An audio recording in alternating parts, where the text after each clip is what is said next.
Sakit dadaku, ku mulai merindu. Ku bayangkan jika kamu tidur di sampingku. Di malam yang semu, pejamkan mataku. Ku bayangkan tubuhmu jika di pelukanku. Sakit dadaku, ku mulai merindu. Ku bayangkan jika kamu tidur di sampingku. Di malam yang semu dan ku pejamkan mataku. Ku bayangkan tubuhmu jika di pelukanku.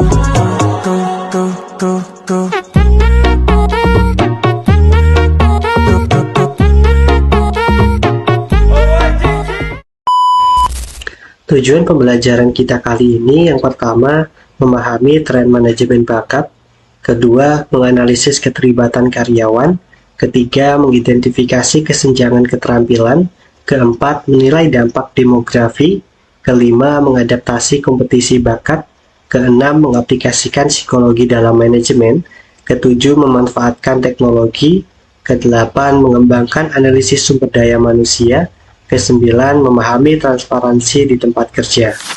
Halo teman-teman manajemen talenta, pada bagian ini aku akan membahas salah satu tantangan utama dalam manajemen sumber daya manusia, yaitu rendahnya tingkat keterlibatan karyawan.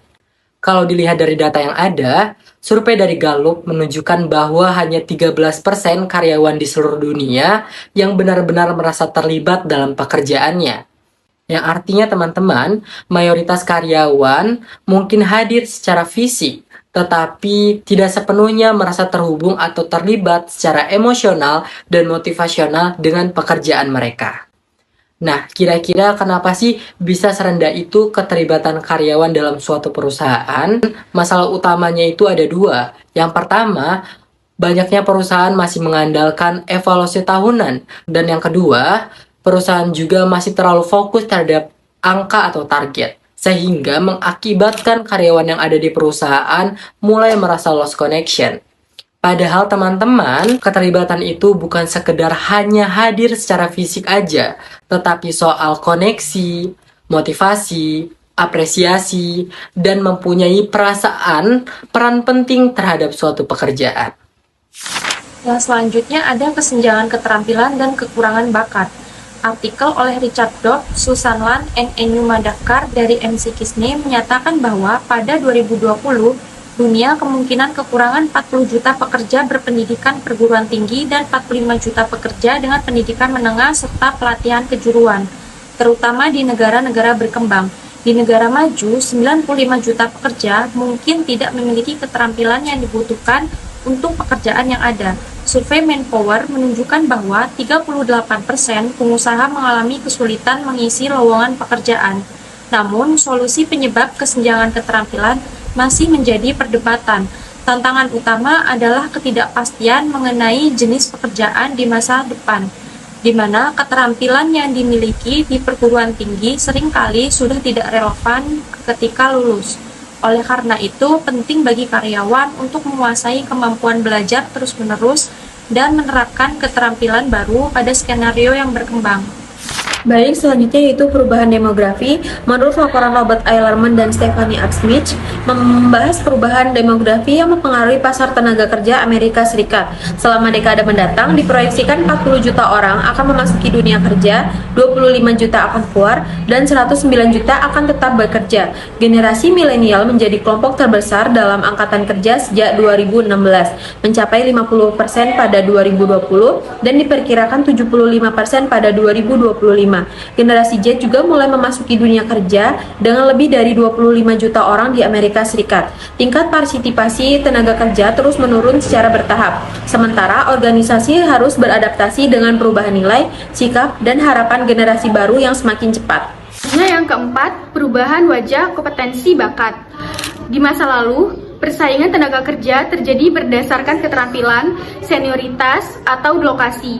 Perusahaan hanya bersaing dengan kompetitor langsung di industri yang sama, seperti Coca-Cola dan Pepsi, atau Ford dengan Toyota. Namun, saat ini semua organisasi bersaing dengan semua industri. Coca-Cola bisa bersaing dengan Toyota dan McDonald bisa bersaing dengan Airbus dalam menarik talenta terbaik. Persaingan juga semakin global di tengah kelangkaan keterampilan dan perubahan model bisnis. Selain itu, ekonomi pertunjukan semakin berkembang. di mana individu berbakat lebih memilih pekerjaan yang fleksibel, seperti mengemudi untuk Uber atau bekerja lepas secara daring dibandingkan pekerjaan tetap di perusahaan. Oleh karena itu, organisasi harus menyesuaikan strategi rekrutmen agar tetap kompetitif dalam menarik dan mempertahankan talenta. Yang kelima yaitu psikologi dan sosiologi. Pengalaman karyawan di masa lalu dan saat ini dipengaruhi oleh konsep-konsep tentang pembentukan tim, motivasi, kinerja, dan kesuksesan. Kini, berbagai organisasi menganggap kegiatan-kegiatan ini lebih serius karena mereka mencoba untuk benar-benar menciptakan lingkungan yang membuat orang-orang ingin datang bekerja. Dunia bisnis beralih ke ilmuwan sosial untuk membantu memahami mengapa dan bagaimana orang-orang bekerja. Menurut Biro Statistik Tenaga Kerja Amerika Serikat, psikologi organisasi industri adalah salah satu profesi yang paling cepat berkembang. Para ilmuwan ini mempengaruhi cara kita merekrut dan mempekerjakan orang, mendesain kantor, memimpin dan mengelola, dan bahkan membangun dan menjalankan departemen SDM kita. Selanjutnya ada akselerasi teknologi. Jadi akselerasi teknologi telah memungkinkan kita bekerja di mana saja dan kapan saja melalui perangkat seluler dan konektivitas global. Konferensi video dan jejaring sosial internal memfasilitasi komunikasi dan kolaborasi tanpa batas. Platform sesuai permintaan seperti Catalent, Upwork, dan Kaggle memungkinkan organisasi mengakses talenta terbaik secara fleksibel. Big Data dan Analitik memberikan wawasan baru terkait produktivitas dan keterlibatan kerja, sementara robot dan otomatisasi mulai menggantikan banyak pekerjaan, memicu diskusi tentang pendapat dasar universal atau UB sebagai solusi bagi pengangguran akibat teknologi. Internet, AI, realitas virtual, dan augmented reality terus meningkatkan produktivitas serta menciptakan cara kerja baru. Meskipun juga menghilangkan beberapa jenis pekerjaan lama, namun sebelum adopsi teknologi dalam skala besar, berbagai aspek harus dipertimbangkan menggunakan kerangka Stifel, seperti sosial, teknologi, ekonomi, lingkungan, politik, hukum, dan etika. Contohnya adalah kendaraan otonom, memerlukan pertimbangan asuransi, infrastruktur, regulasi, serta etika dalam pengambilan keputusan saat menghadapi situasi darurat. Mengenai analisis SDM, kita semua sepakat bahwa sumber daya manusia merupakan aset strategis perusahaan yang tidak bisa ditiru oleh pesaing. Produk bisa disalin, teknologi bisa dibeli, tetapi manusia dengan nilai, karakter, dan budaya kerjanya tidak dapat digantikan begitu saja.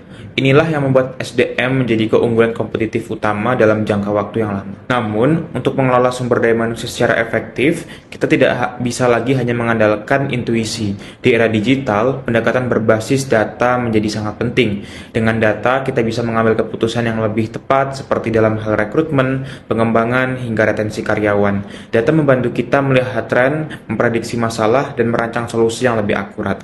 Sayangnya, masih banyak perusahaan yang sudah punya data SDM, tapi belum berhasil mengelolanya secara optimal karena sistem yang belum terintegrasi. Data tersebut di berbagai platform absensi, payroll, penilaian kinerja tanpa koneksi yang menyatu. Padahal, jika data ini digabungkan dalam satu sistem seperti Human Resource Information System, perusahaan bisa mendapatkan insight yang berharga secara real-time dan mendukung pengembangan keputusan yang strategis. Jadi, melalui analisis SDM yang tepat berbasis data dan sistem terintegrasi, perusahaan dapat memaksimalkan potensi manusia sebagai pendorong utama keberhasilan bisnis. Selain pentingnya integrasi data, kita juga perlu memahami bagaimana pemanfaatan data karyawan bisa memberikan dampak besar dalam strategi sumber daya manusia. Data seperti gaji, masa kerja, tingkat kepuasan, hingga penilaian kinerja, jika dianalisis dengan benar, dapat digunakan untuk membuat keputusan yang lebih adil, akurat, dan terukur. Misalnya, kita bisa mengetahui siapa yang berisiko resign, siapa yang butuh pengembangan, atau bahkan siapa yang layak dipromosikan. Contoh konkret yang dapat kita lihat ada pada Amazon. Mereka menggunakan data dan algoritma untuk menyesuaikan tampilan halaman beranda setiap pengunjung secara real time agar lebih relevan, dan pendekatan serupa juga bisa diterapkan dalam dunia SDM, misalnya dalam menyusun program pelatihan yang spesifik sesuai kebutuhan. Dan disinilah peran teknologi menjadi sangat penting, karena tanpa dukungan sistem yang mumpuni, analisis data sumber daya manusia hanya akan menjadi tumpukan informasi tanpa makna. Yang kedelapan yaitu transparansi. Dahulu, perusahaan besar bisa memperlakukan karyawan sesuka hati mereka karena mereka memiliki kekuatan merek dan uang yang bisa menarik bakat terbaik. Namun, sekarang situasinya berbeda. Karyawan kini memiliki suara dan transparansi yang lebih besar. Berkat situs seperti Glassdoor yang membagikan informasi tentang gaji, tunjangan, budaya perusahaan, dan juga proses wawancara. Perusahaan tidak bisa lagi bergantung hanya pada nama besar mereka untuk menarik talenta, tetapi mereka juga harus bekerja lebih keras untuk menciptakan lingkungan yang mendukung dan menawarkan fleksibilitas agar bisa bersaing di pasar kerja yang semakin kompetitif. Adapun kesimpulan pada materi kita kali ini adalah pentingnya adaptasi terhadap tren yang mempengaruhi pengalaman karyawan. Organisasi harus fokus pada meningkatkan keterlibatan, mengatasi kesenjangan keterampilan, dan beradaptasi dengan perubahan demografi. Persaingan global dan kemajuan teknologi mengharuskan pendekatan baru dalam pengelolaan sumber daya manusia.